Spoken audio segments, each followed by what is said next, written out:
Some players lose the World Cup on the pitch. These 5 never even got the chance. From injuries that struck at the worst possible moment to a World Cup dream ending before a single ball was kicked.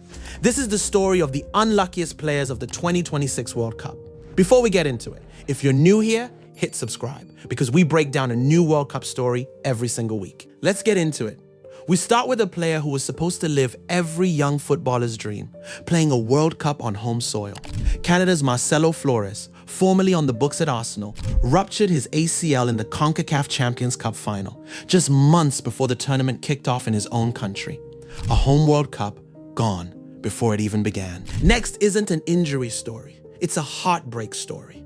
Manuel Neuer made it all the way to the World Cup, suited up, and still watched his team go home. He couldn't prevent Germany's humiliating penalty shootout defeat to Paraguay.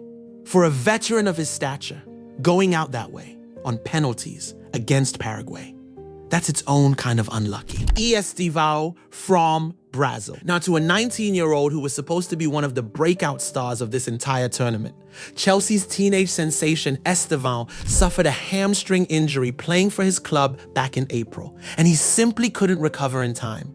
Brazil lost one of their most exciting young attackers before the World Cup even started. Rodrigo's story might be the cruelest redemption arc that never happened. Back in 2022, Rodrigo had his penalty saved in Brazil's quarterfinal shootout loss to Croatia. This was supposed to be his chance to put that right. Instead, he went down clutching his knee in a Real Madrid league match, and scans confirmed the worst. No redemption. Not this time. And at last, the injury that shook an entire club before it ever touched the national team. France's Hugo Ekitike ruptured his Achilles tendon during Liverpool's Champions League quarterfinal exit to Paris Saint-Germain.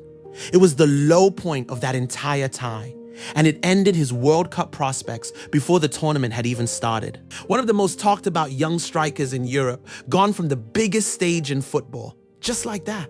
5 players, 5 completely different kinds of heartbreak. And every single one of them reminds you just how thin the line is between playing in a World Cup and just watching one. If this hit you the way it hit us, smash that like button, share it with a friend who loves football as much as you do, and subscribe for a new World Cup breakdown every week. Which unlucky story got you the most?